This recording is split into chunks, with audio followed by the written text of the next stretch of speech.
사도행전 1장 1절로부터 8절까지입니다. 다 같이 한 음성으로 봉독합니다. 시작. 데오빌러여, 내가 먼저 쓴 글에는 무릇 예수께서 행하시며 가르치시기를 시작하신부터 그가 택하신 사도들에게 성령으로 명하시고 승천하신 날까지 이를 기록하였노라.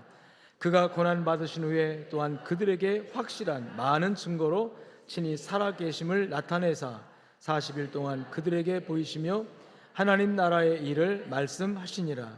사도와 함께 모이사 그들에게 분부하여 이르시되 예루살렘을 떠나지 말고 내게서 들은 바 아버지께서 약속하신 것을 기다리라. 요한은 물로 세례를 베풀었으나 너희는 몇 날이 못되어 성령으로 세례를 받으리라 하셨느니라.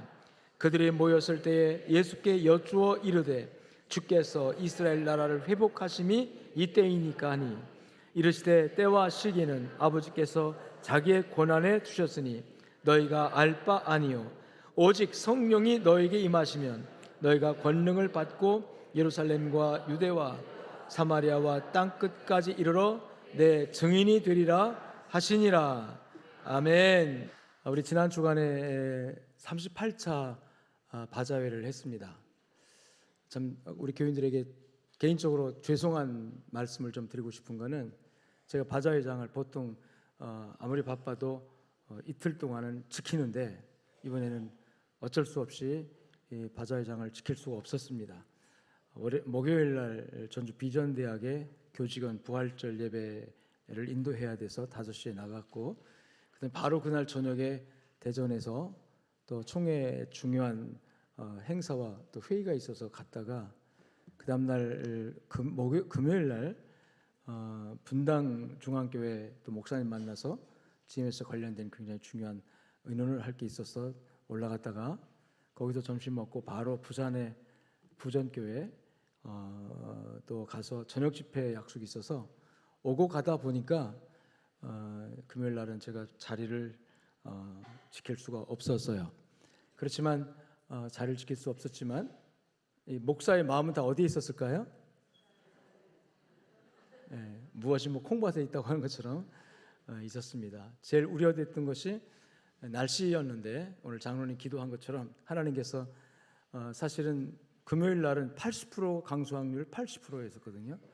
근데 하나님께서 좀 밀어가지고 하나님께서 우리 바자회 잘할 수 있도록 일기도 주장해 주셨죠. 하나님께서 도와주신 줄로 믿습니다. 그리고 이제 떠나 있다 보니까 성도들이 뭐 문자도 보내고 또 걱정하는 분 전화도 해주시고 그러면서 바자회장의 분위기를 저한테 일러줬는데 하여튼 뭐 너무나도 감사하고 너무나도 하나님의 은혜롭게 은혜 가운데 진행된 줄로 믿습니다. 대개 이제 바자회를 마치게 되면 그 평가나 그 어떤 분위기에 대해서 이제 담임 목사 입장에서 이제 어떤 생각을 하게 돼요. 그래서 이제 바자회 하고 나면 꼭 제가 칼럼에 목회 칼럼을 쓸 때 그 부분을 언급해서 써오고 그랬거든요. 그래서 이번 주 바자회를 뭘 쓸까, 뭘 좀 할까 했는데 딱히 주제가 떠오르지 않는 거예요. 그래서 고민을 했어요. 이게 뭘 그렇다고 해서 큰 행사를 우리 온 교우들이 큰 행사를 했는데 노코멘트로 넘어가는 것이 좀 그렇고 그래서 뭐가 쓰긴 해야 되겠는데 하고 고민을 하고 있는데 이런 생각이 들어요. 우리가 38차를 했는데 처음에 바자회를 했을 때 내가 어떤 글을 썼을까 그 생각이 들어가지고 목회 칼럼을 썼던 자료를 쭉 처음부터 살펴봤죠. 그런데 2001년에 우리가 바자회를 처음 했고 1차, 2년에 두 번째 했고 3년에 세 번째 바자회를 했는데 첫 번째 바자회는 아무것도 안 썼어요. 두 번째 바자회도 아무것도 없어요. 목회 칼럼을 쓴 게 없어요. 근데 세 번째 바자회에 제 3차 바자회를 마치며라고 하면서 그 목회 칼럼에 글을 썼더라고요. 그래서 내가 그걸 읽어봤죠. 읽어보면서 저는 너무 마음에 기쁨이 생겼고 또 감사가 생겼어요. 왜냐하면 그 3차 때 제가 그 바자회를 진행하면서 또 우리 성도들의 모습을 보면서 느꼈던 그걸 받았던 그 감동이 우리가 지금 38차 20년이 흘러오면서 한 번도 이게 달라지지 않고 변화되지 않고 바자의 목적이나 바자의 어떤 그 감동이 그대로 유지되면서 제 38차 바자회까지도 연결됐다는 거죠. 여러분 이 10년이면 옛말로 강산이 몇 번 변한다? 2번 변한다. 근데 지금은 아닙니다. 지금 1년에 한 번씩 변한대요. 하도 빨라가지고 세상이. 그럼 수십 번 강산이 변할 정도 되어진 이 세월 20년 동안 우리가 바자회를 꼭꼭 1년에 2차례씩 하면서 정말 그 바자의 가치, 우리 교회가 왜 뭘 해야 되냐 하는 그리고 어떤 마음 자세로 해야 되냐 하는 부분에 있어서 동일하게 흐르는 그 영성이 있었다고 하는 부분에 대해서 이 행사야말로 어떤 사람에 의해서 된 것이 아니고 하나님께서 하시는 일이다. 우리 양적교회 성장 과정에서 목회 전략, 저는 특별히 전략이라고 말할 것도 없어요 사실은.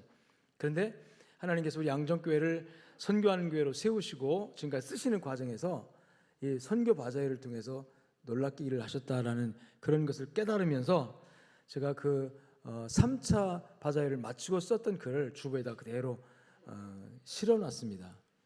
읽으신 분들은 읽었겠지만 그래서 오늘 제가 그 글을 좀 소개하면서 말씀과 자연스럽게 연결시켜서 오늘 하나님 주시는 말씀을 듣기를 소망합니다.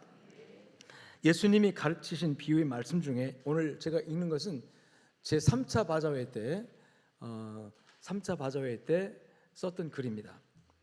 예수님이 가르치신 비유의 말씀 중에 달란트 비유가 있습니다. 이 비유의 말씀에서 주인은 충성스럽게 종들에게 작은 일에 충성했으니, 충성스러운 종들에게 칭찬하는 거예요. 작은 일에 충성했으니 주인의 즐거움에 참여할지어다라고 말했습니다. 자신이 맡은 일에 충성한 종들에게 주인의 즐거움에 참여하는 특권을 허락하신 것입니다. 종은 자신의 즐거움을 위해 일하는 사람이 아니라 주인의 즐거움을 위해 일하는 사람입니다. 당연히 해야 할 일임에도 주인에게 충성한 사람에게 주인이 누리는 즐거움의 일부를 베풀어 준다는 약속입니다. 지난 금요일 선교 바자회를 마치는 폐회식에서 이 말씀을 함께 나누었습니다.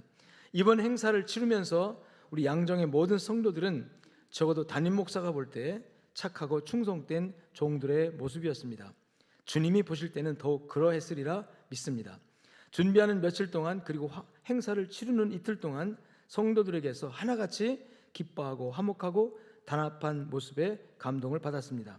원래 바자회는 이익금을 남기는 데 목적이 있지만 우리는 그 과정에서의 화합과 단합, 그리스도의 몸에 붙은 지체들로서의 서로 돕고 협력하는 사랑의 실천이 또 하나의 중요한 목적이었습니다.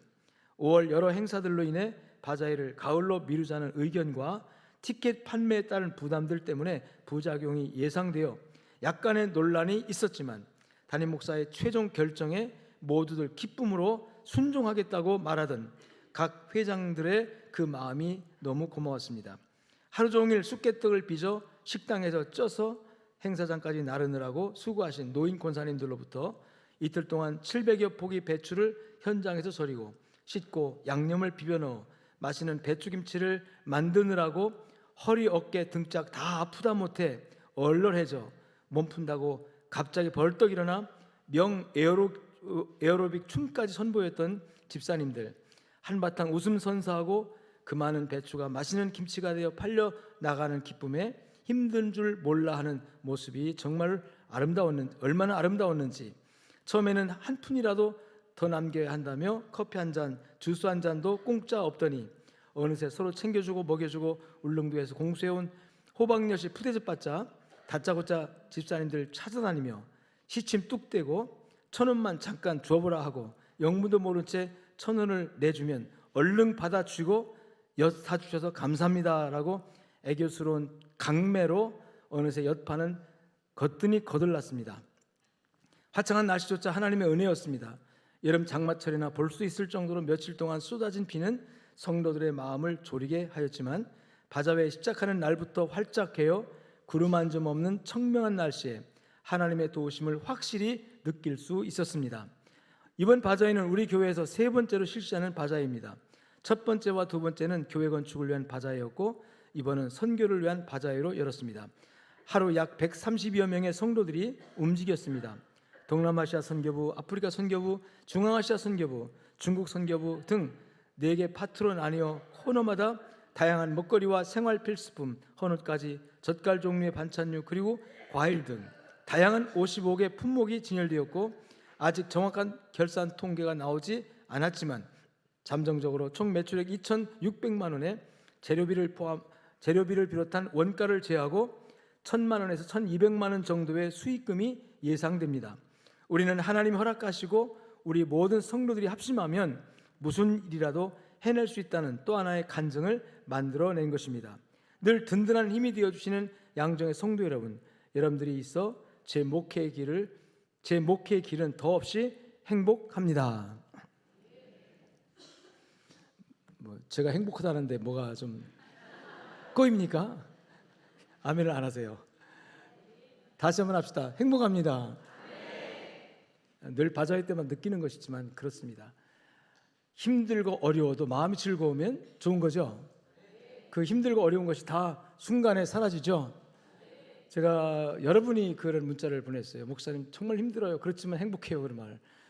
그게 앞뒤가 잘 안 맞는 것 같잖아요. 힘들다 근데 행복하다 이거예요. 근데 성령 안에서 그런 일이 일어나게 됩니다. 저는 20년 전에 썼던 이 글을 읽으면서 이 글에 나타난 그 당시 세 번째 바자회 하면서 그 바자회 분위기가 그때 생생하게 다시 살아나는 거예요. 아까 잠깐 예를 들었지만 울릉도 호박엿을 갖다 코내놨는데 안 팔린 거예요. 어떤 집사님이 그 호박엿을 강매를 한 거죠. 강매하는 광경이 뭐냐면 집사님 1,000원짜리 줘봐. 1,000원짜리 줘봐. 뭐 1,000원짜리 달라고 주잖아요. 그리고 딱 주니까 엿 사주셔서 감사합니다. 얼른 이렇게 하는 거. 그게 까르웃고 어떤 분은 허리 아프고 있는데 막 그래도 갑자기 여기서 어떤 분들이 막 에어로빅 막 추니까 같이 막 춤추면서 했던 그때 에어로빅 막 춤췄던 분은 여기 혹시 있습니까? 아무튼 이런 분위기를 그리고 중요한 게 저는 이 대목에서 마음이 감동이 됐어요. 원래 바자회는 이익금을 남기는 데 목적이 있지만 우리는 그 과정에서의 화합과 단합, 그리스도의 몸에 붙은 지체들로서의 서로 돕고 협력하는 사랑의 실천이 또 하나의 중요한 목적입니다. 아멘. 그래서 우리는 이익금, 처음에는 이익금을 많이 남긴다 해서 막 서로 경쟁하고 서로 조금이라도 더 팔려고 막 그러는 과정에서 이게 서로 불편함이 생기고 서로 이게 시기질투도 생기고 막 그러더라고요. 그래서 우리는 눈에 보이는 산술적인 이익금 얼마가 더 중요한 것이 아니라 더 중요한 것은 신령한 이익금이 중요하다. 그 신령한 이익금이 뭐냐면 바로 성도의 교제와 서로 사랑의 화합이다. 서로 화합하는 것이다. 그래서 생겨진 우리 목표 있잖아요. 화목, 일치, 선교. 3차 바자회 때 화목, 일치, 선교란 용어는 쓰진 않았어요.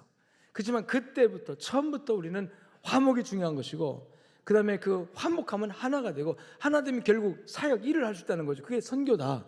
그래서 선교 바자회 지금까지 계속 화목하고 일치 선교하자라는 이 주제를 가지고 오늘까지 왔습니다. 이것이 우리 교회의 영성이 되었고 우리 교회의 자랑이 되고 우리 자부심이 되고 할렐루야. 20년 전에 그런 성령의 이 바자회를 통해서 일하시는 그 역사가 오늘 우리 교회 20년 동안 흘러왔고 그래서 이 바자회가 단지 물건 팔아서 돈 얼마를 남겨서 그것으로 선교비를 하자라는 게 아니라 이 바자회를 통해서 우리 평소에 신앙 고백을 실천하고 평소에 말씀을 배운 것을 실제 실습하는 시기고 실제적으로 실천해서 신앙이 성장하는 그런 계기로 만들자. 충분히 우리 바자회가 우리 성도의 신앙 성장과 믿음 실천을 위해서 하나님께 쓰신 바자회로 여기까지 온 줄로 믿습니다. 더 중요한 것은 이번에 코로나를 지내면서 2년 동안 우리가 바자회를 못했어요. 근데 37자 바자회 때 바자회를 열었고 그리고 그때도 마찬가지로 하나님 역사하셨고 지금도 38자 열었는데 코로나 위기를 통과하면서 우리 신앙들이 많이 위축되어 있었습니다. 그때 교회를 나오지 않던 습관이 지금도 그 습관이 있어가지고 특별한 일이 없는데도 불구하고 집에서 영상 예배를 드리거나 그런 분들이 간혹 있는 거거든요. 그리고 또 믿음이 많이 위축돼가지고 교회와 멀어진 분들이 있어요. 근데 여러분들이 저한테 그런 그 피드백을 주는 거예요. 목사님, 교회 안 나오던 사람이 나왔습니다. 어디에 나왔어요? 바자회장에 나왔습니다. 나와서 같이 여전도 회원들과 같이 하고 또 초신자가 와서 바자회장에서 같이 하다 보니까 친해졌습니다. 우리는 눈에 보이지 않는 신령한 이익을 많이 거뒀습니다. 아멘. 그래서 이 바자회가 하나님께는 영광이고, 비록 육신적으로는 고달프고 힘들고 지치기도 했지만 그러나 심령적으로 하나님께 주신 축복 안에 여러분 행복하고 그리고 보람이 있고 여러분 기쁨이 있는 바자회였던 것을 하나님께 영광을 올려드립니다. 우리와 함께 하신 하나님께 감사의 박수, 영광의 박수 한번 올리겠습니다. 할렐루야. 여러분, 오늘 부활절 지난 다음에 첫 번째 주일이죠. 부활절 후 첫 번째 주일이죠. 성경을 보면 예수님께서 부활한 다음에 바로 하늘로 올라가지 않으시고, 오늘 본문에 읽은 말씀에 보니까 40일을 이 땅에 머무십니다. 40일 동안 머무세요. 막달라 마리아와 다른 여인들이 무덤에 갔을 때 부활 예수님을 만납니다. 그때 주님께서 나를 만지지 마라 그래요. 왜? 아직 내가 아버지께 올라가지 못했다, 아버지를 배웁지 못했느니라 하면서, 그러시면서 제자들에게 가서 전해라, 너희가 갈릴리에서 보자. 그래서 제자들이 갈릴리에 갑니다. 갈릴리로 갑니다. 오늘 본문에 갈릴리, 주님 지정한 그 산에 가서 여러분 제자들이 예수님을 보게 되죠. 예수님을 만납니다. 그런데 만났는데 아직도 제자들 중에 의심하는 사람이 있었다고 성경은 말합니다. 마태복음 28장 16절에 보니까 11 제자가 갈릴리에 가서 예수의 명하시던 산에 이르러 예수를 배웁고 경배하나 아직도 의심하는 사람들이 있었더라. 여러분, 의심을 품고 주님을 만났어요. 정말로 예수님이 살아나셨을까?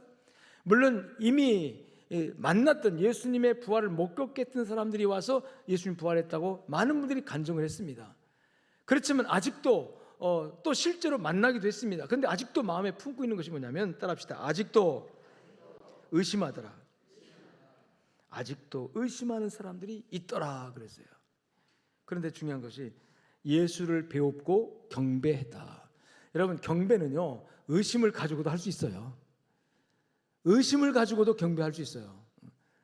마음에 의심을 가지고도 경배할 수 있어요. 중요한 건 뭐냐면 경배했다는 것입니다. 오늘 이 자리에 혹시 안 믿어지고, 하나님 안 믿어지고, 그런데도 예배 참석한 분이 있다면 그분에게 마음이 열려서 믿어지는 믿음이 생겨지기를 주님 축원합니다. 예수님께서 왜 직접 부활하신 다음에 하늘로 올라가지 않으시고, 왜냐하면 예수님 사명을 완수했잖아요. 이 땅에 오신 목적이 뭡니까? 우리 인간들의 죄를 속량하기 위한 속죄 제물이 되는 거예요. 그거는 십자가에서 죽는 겁니다. 그것으로 인하여 주님은 사명 완수했어요. 그래서 주님께서 십자가에서 내가 다 이루었도다라고 선포하지 않습니까? 성취하셨어요. 일이 끝났어요. 내 사명 다 했다, 그런 뜻이에요. 그러면 사명이 끝났으니까 이제 돌아가야 되잖아요. 왜? 오셨던 곳으로, 거기가 하나님의 보좌로. 보좌, 영광의 보좌를 버리고 낮고 천한 인간 사이에 오신 목적이 인류를 대신하여 자기 몸을 들여 속죄물이 되기 위해서 오셨으니까 그걸 십자가에서 완수하셨어요. 예수님 스스로 말씀했습니다. 내가 다 이루었도다 그랬어요. 그럼 성취했으니까, 부활했으니까 이제 올라가셔야 되잖아요, 하늘로. 근데 왜 40일이라는 그 시간 동안 왜 올라가지 않으시고 이 땅에 머물러 계셨느냐는 거예요. 분명한 이유와 목적이 있는 줄로 믿습니다. 그 이유와 목적 첫째가 바로 뭐냐면, 여러분, 의심하는 제자들, 반신반의하고 부활이 진짜일까? 저분이 진짜 부활한 예수 맞나? 그런 의심하는 제자들에게 부활의 확증, 부활의 증거를 보여주시기 위해서 40일 동안 머물러 계셨던 것을 저는 확신합니다. 아멘. 특히 도마는 심했죠. 부활을 목격한 사람들이, 야, 우리 주님 부활하셨어. 내가 길 가다가 그분 만났거든. 근데 주님 진짜 부활하셨어. 우리가 체험을 했어. 도마가 한 말이 뭐냐면, 나는 내 눈으로 보고 내 손으로 만져보기 전에는, 따라합시다, 믿지 않겠노라. 믿지 아니하겠노라. 믿지 못하겠다는 말과 믿지 않겠다는 것은 달라요, 여러분. 믿지 못하겠다는 건 안 믿어지니까 못 믿는 거죠. 그러나 믿지 않겠다는 것은 의지적으로 안 믿겠다는 뜻이에요. 혹시 여러분 믿지 않겠다는 작정 가지고 오신 분은 사실 여기 오면 안 되죠. 근데 난 믿고 싶은데 안 믿어지네. 그런 분은 이 시간 하나님의 은혜가 임해서 믿어질 줄로 믿습니다. 도마가요, 처음에는 이래요. 나는 내 손으로 만져보고 내 눈으로 확인하기 전에는 믿지 아니하겠노라. 믿지 않겠. 자기의 의지적인 얘기를 하고 있는 거죠. 믿지 않겠다 이거예요. 근데 주님은 믿지 않겠다는 사람에게도 믿음을 주시는 분이에요, 사실은. 할렐루야. 중요한 거는 제자가 그랬다는 뜻입니다. 도마가 그랬다는 뜻이에요. 우리는 흔히 도마를 얘기할 때 의심 많은 제자 도마 그러는데, 이 의심 많다는 것이 바로 여기서 나온 얘기예요. 나는 믿지 않겠다. 내 손으로 만져보기. 단지 뭐냐면 이 사람의 믿음을 가진 기준은 뭐냐면 내가 손으로 만져보고 내 눈으로 확인해보고 자기에게 믿음을 믿을 수 있느냐 안 믿느냐의 기준을 자기 자아에 둔 거예요. 내 눈으로 보기 전에는, 내 손을 만져보기 전에는 내가 만져보고 또 내 눈으로 확인한 다음에 믿겠다, 이거거든요. 근데 여러분, 이 믿음이라는 거는 그렇게 나에 의해서 생기는 것이 아니라 내가 세운 기준점에 의해서 믿을 수 있고 안 믿을 수 있는 것이 아니라, 따라합시다, 성령에 의해서, 하나님에 의해서 믿어지기도 하고 안 믿어지기도 합니다. 하나님께서 여러분의 마음을 딱 닫아가지고 완악하게 만들어보면 안 믿어져요. 그러니까 바로 왕이 10가지 재앙을 받으면서도 그 당시 이 애굽에 내려졌던 재앙은 천재 재난과 똑같은 재앙이에요. 갑자기 나일강이 전부 다 핏빛으로 다 변해버려요. 개구리가 막 올라와 버려요. 메뚜기가 막 하늘을 뒤덮여버려요. 메뚜기 떼가 한번 뒤덮이면 산초초목이 완전히 다 박살나버립니다. 푸른 잎은 다 갉아먹어버리니까. 여러분, 갑자기 이따만 우박이 떨어져가지고 집이고 사람이고 막 다 죽어요. 갑자기 막 여러분 그 이가 막 올라와가지고 사람들이 이게 감당을 못하게 돼요. 이건 재난입니다.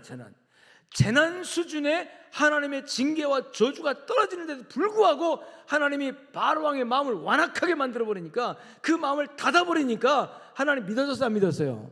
안 믿어집니다. 모세가 전하는 하나님의 말씀이 안 들어와요. 안 믿어져요.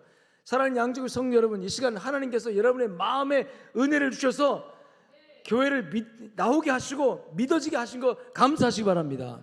하나님에 대해서 가끔 의심은 돼도, 살아계신가 안 계신가 의심은 돼도, 긴가민가 의심은 돼도 그래도 마음이 열렸다는 거예요, 그게. 여러분, 근데 도마가 지금 뭐라고 하냐면, 나는 내 기준으로 믿고 안 믿고를 내가 정하겠다는 뜻이에요. 내가 해봐가지고 믿을만 하면 믿고 안 믿으면 안 믿겠다는 뜻이에요. 자기 의지를 내세우고 있는 거잖아요. 근데 여러분, 믿음은 내 의지로 되는 것이 아니라 하나님의 은혜로 됩니다.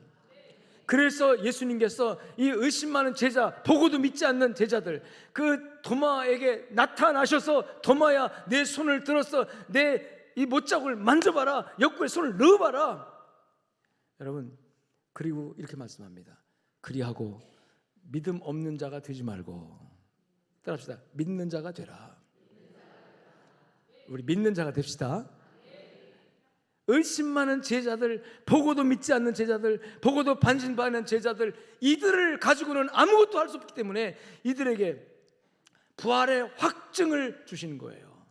주님께서 부활의 확증을 주시기 위해서 이미 구속사역을 다 완성했음에도 불구하고 이 완성된 구속사역이 땅끝까지 전파되고 선포되는 일에 주님께서 제자들을 사용해야 됐기 때문에, 이 제자들이 가장 앞장서서 나가서 부활을 증명하고 증거해야 할 사람들이기 때문에 이들 자체가 반신반의하고, 여러분 보고도 믿지 못하는 사람들 되면 이들을 어떻게 쓰겠는가. 그래서 예수님께서 여러분 그들에게 믿음을 주시기 위해서, 그들에게 부활의 믿음을 확증시켜 주시기 위해서 40일 동안 지상에 머물러 계신 줄로 믿습니다. 아멘. 40일 동안 지상에 계시면서 주님께서 비밀스럽게 활동하지 않았습니다. 대놓고 모든 사람이 볼 수 있도록. 그래서 성경을 보면 40일 동안 약 12번에 걸쳐서 사람들에게 부활체로 나타나십니다. 음식을 같이 잡수기도 하시고, 공간을 뛰어넘어서 여러분 문이 닫혔는데 잠겨졌는데도 그냥 통과되지 않고 이렇게 나타나시기도 하시고, 뿅 하고 없어지기도 하시고, 그러면서 이게 부활의 목격이 개인에게 비밀스럽게 나타나면 이게 주관적인 것이 되어버려요. 주님께서 어젯밤에 나에게 오셨거든, 나에게 나타나셨거든. 그래? 어떻게 그걸 증명할 수 있냐? 이럴 때 어젯밤에 주님이 나에게 찾아오셨어. 이렇게 말하는 그 자기의 주관적인 간증이에요. 이 간증이 보편적 일반화될 수가 없어요. 근데 만일에 나에게만이 아니라 여기도 저기도 이렇게 한 몇백 명이 같이 있는데 동시에 주님이 딱 나타나셨다면 그것은 일반화, 보편화 될 수가 있는 객관적인 현상인 줄로 믿습니다. 신앙생활은요 주관적입니다. 부활을 믿는 건 주관적이에요. 성령이 여러분 안에 믿음을 주시면 믿어집니다. 그냥 그 주관적으로. 근데 이 주관적인 것이 여러분 주관적인 것이 되면 그냥 사람들이 그 신화야, 그 네가 꾸며낼 수도 있어, 그 어떻게 그럴 수가 있어, 어떻게 사람이 부활할 수가 있어, 그는 너 혼자만의 생각일 수도, 너 종교적 영역에서 너 혼자만의 그런 너의 체험이야, 이게 보편화될 수 없어, 객관화될 수가 없어 하고 사람들이 인정 안 해버리는 경우가 생기거든요. 근데 여러분 부활은 여러분 객관적이고 여러분 모든 사람이 다 믿어야 할 진리인 줄로 믿습니다. 그래서 예수님께서 비밀스럽게 이 40일 동안의 예수님의 행적을 비밀스럽게 각각 개개인에게 체험적으로 주관적으로 나타나지 않으시고 여러분 객관적으로 공개적으로 나타났습니다. 그래서 여러 차례 나타나요. 반복해서 나타나고 12번이나 나타나시고 중요한 것은 500여 명의 성도들이 한 자리에 모여 있을 때도 동시에 나타나고. 할렐루야. 혼자 나 부활 예수 만났어 그러면 그건 주관적일 수 있지만 500명이 동시에 나타났다, 동시에 봤다 그러면 이건 주관적인 것은 아니죠. 너 혼자만의 생각이 아니잖아요. 500명이 동시에 그분을 만났다, 500명이 동시에 부활 예수님을 경험했다, 체험했다, 그러면 그거는 여러분요 객관성이 있는 거잖아요. 이 부활은 누구나 다 믿어야 되는 객관적인 진리인 것을 여러분 믿으시기를 주의 이름으로 축원합니다. 축원합니다. 왜 이렇게 예수님께서 열정적으로 자기를 드러내서 부활한 것을 제자들에게 보여주시면서 그들로 하여금 이 부활의 믿음을 갖도록 하셨느냐? 사도행전 1장 3절에 보니까 확실한 많은 증거로 친히 따라합니다. 사심을, 부활을 나타내시니라. 그 부활 예수님께서 지금도 여러분 우리 심령 속에 임하고 계신 줄로 믿습니다. 여러분 예수님께서 이 제자들에게 이 부활에 관한 확증을 주신 것은 그들로 하여금 부활을 증거하고 전파하도록 하기 위해서인데요, 지금도 주님은 살아계셔서 그 일을 하시고 계신 거예요.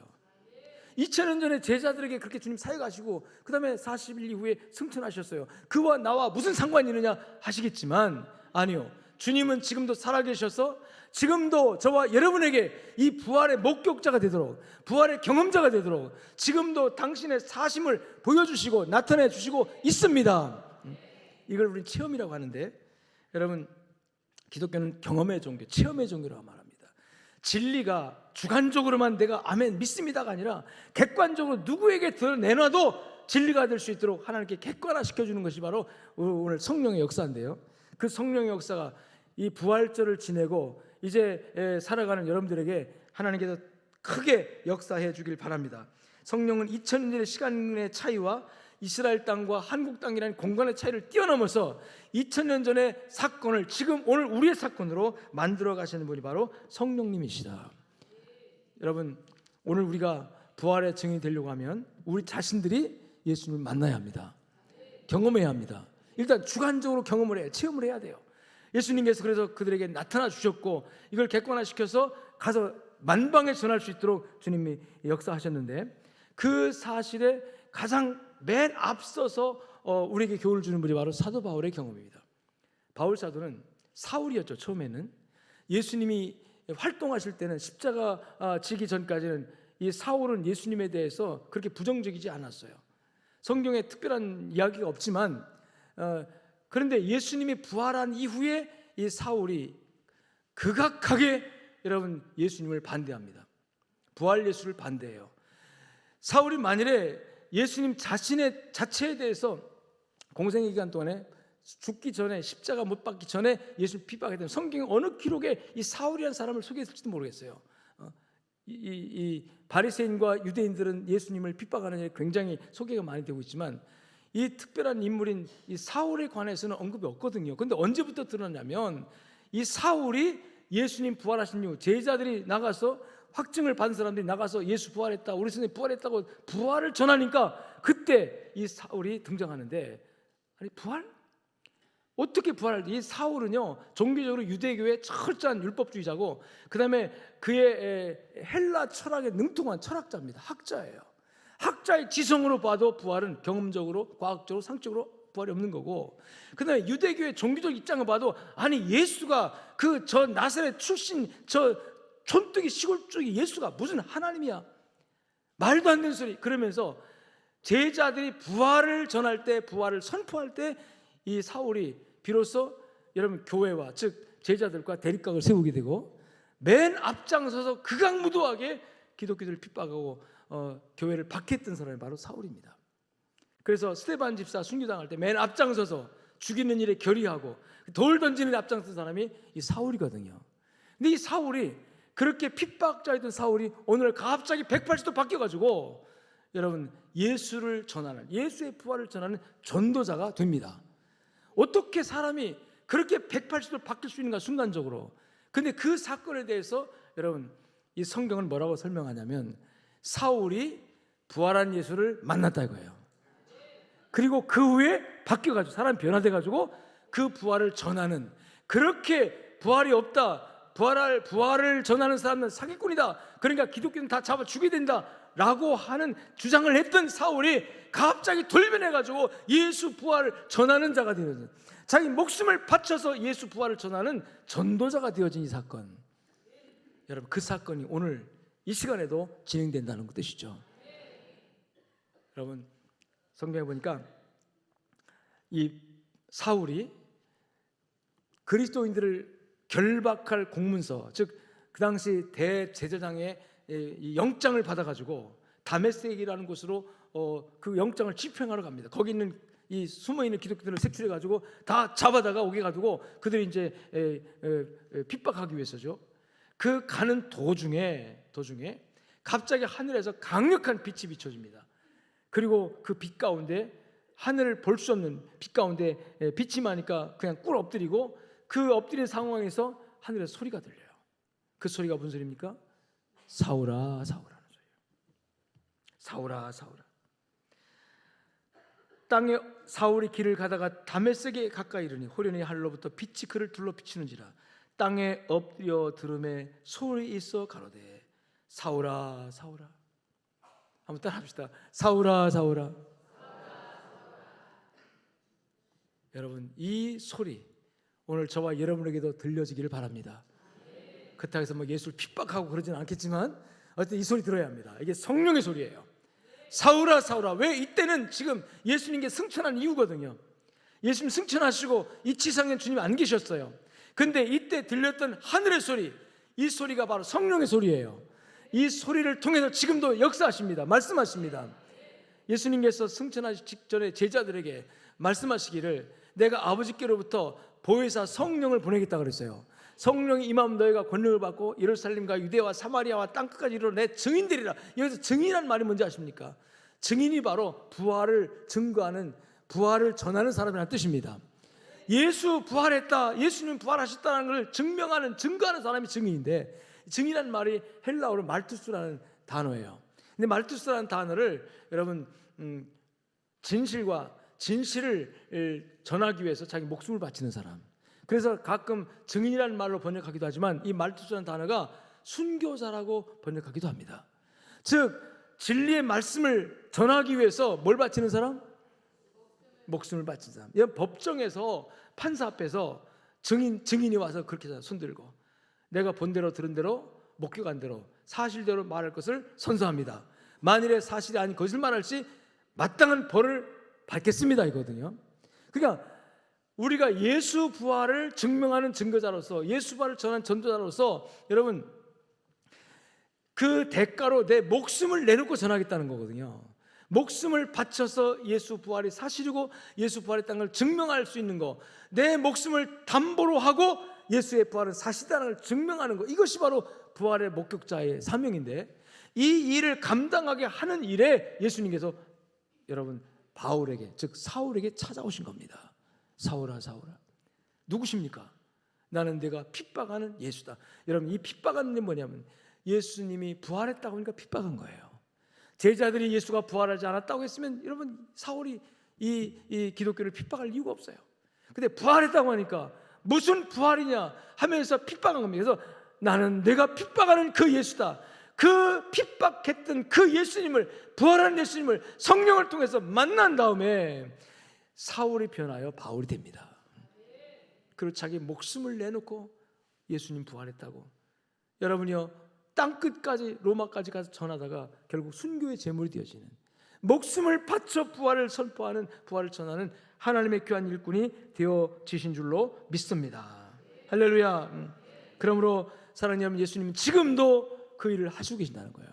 그래서 부활절 이후에 우리가 가져야 할 관심은 바로 성령의 사역입니다. 그 주님께서는 예루살렘 떠나지 말라, 성령이 임할 것이다, 성령이 임하면 너희가 권능을 받을 것이다. 여러분, 성령에 대한 관심을 갖고, 오늘 주님께서 우리에게 이미 성령 주셔서 예수를 믿게 하셨고 교회를 나오게 하셨고 지금도 예배에 참석하게 하지만, 그 성령이 내 안에서 더욱더 충만하게 역사하시도록 우리 부활절 이후에 성령에 초점을 맞추고 성령의 충만함을 힘입으시길 바랍니다. 성령은 다이나마이트 같은 에너지를 가지고 있어요. 성령은 폭발하는 힘이 있습니다. 성령은 나에게 용기를 주고 담력을 주고 확신을 주고, 성령은 오늘 또 신령한 은사를 허락해 준 능력의 하나님이세요. 할렐루야. 그래서 여러분, 이 부활절 이후 신앙생활하면서 성령님 임하시옵소서, 아니 내 안에서 역사하여 주시옵소서 하고, 그 예수님께서 예루살렘 떠나지 마라, 성령을 받아야 된다, 내가 보내주겠다, 성령이 임하면 내가 권능을 받는다, 그리고 땅끝까지 목숨을 바쳐서 전할 수 있는 전도자가 된다는 거예요. 여러분, 성령 받지 않으면 나가서 예수란 말 하나 못 꺼내요. 성경책 하나 못 들고 갑니다. 부끄러워서. 사람이 뭐라고 할까, 나 왕따 되는 거 아닐까. 그러나 성령 충만하면 오히려 사람들이 예수 때문에 욕하는 거 영광스럽게 생각되어지고요, 제자들이 이 전도하는 제자들을 불러다가 때리고 협박하고 다시는 예수 이름으로 병도 고치지 말고 예수 이름으로 부활을 전하지도 말라, 이렇게 협박했어요. 그렇게 능욕을 당한 그들이 여러분 나오면서 예수의 이름 때문에 고난받는 일에 동참했다는 것 때문에 할렐루야 기뻐하더라. 어떻게 핍박받고 욕먹고 매맞고 나오면서 기쁨이 되겠습니까? 내가 오늘 하나님의 쓰임받는다는 거, 내가 하나님의 일꾼이 됐다는 거, 내가 부활의 증인으로서 일했다는 거, 그것이 사람을 행복하게 했고, 그것이 하나님을 기쁘게 했고, 하나님의 성령께서 내 안에서 세상이 줄 수 없는 참된 기쁨과 행복을 주셨기 때문입니다. 여러분, 우리가 부활하면서도 비록 고단하지만 힘들지만 이 일이 하나님 일이고 이 일이 주님 기뻐하는 일이라는 믿음 때문에 그 일을 하면서도 보람이 생기고 그 일을 하면서도 기쁨이 왔던 것처럼, 성령이 역사하시면 여러분의 삶이 능동적이고 긍정적이고 에너지가 넘치는 삶이 될 줄로 믿습니다. 부활 이전에는요, 무덤이에요. 예수님께서 부활 이전에는 돌무덤에 갇혀 있었어요. 무덤에는 절망이 있고 어둠이 있고, 무덤에는 소망이 없습니다.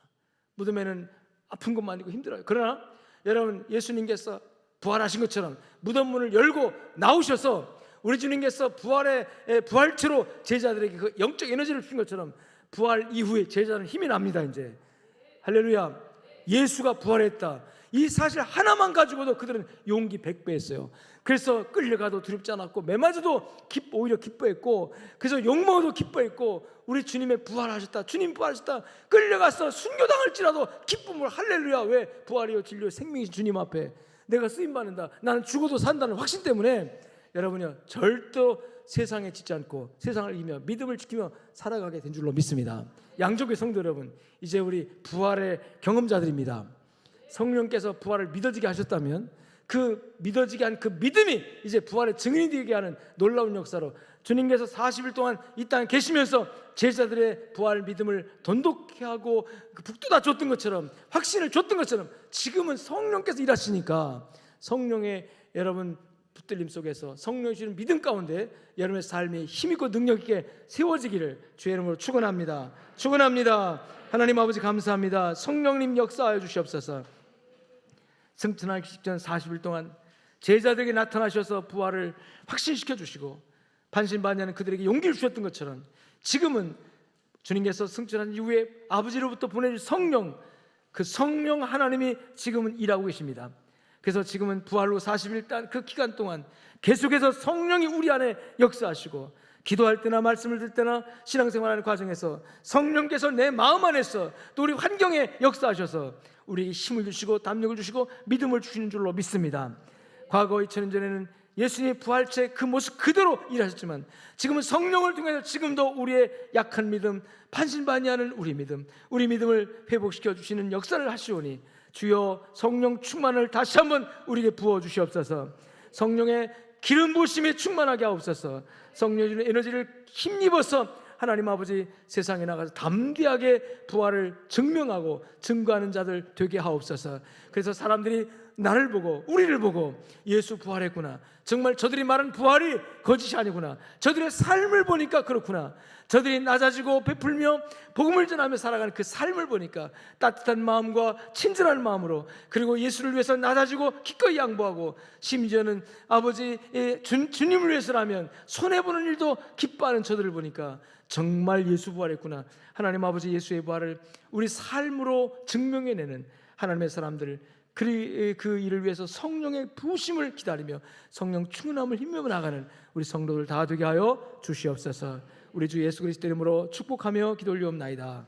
아멘. 이제는 살아계신 우리 주 예수 그리스도의 은혜와 하나님 아버지의 무한하시고 극진하신 사랑과 성령님의 위로교통 충만 역사하심이 말씀을 붙들고 부활의 증인자로 하나님이여 살아가기 원하는 우리 양육의 모든 성도들 머리 위에 저들의 가정과 삶 현장 속에 이제부터 영원토록 함께 있을지어다.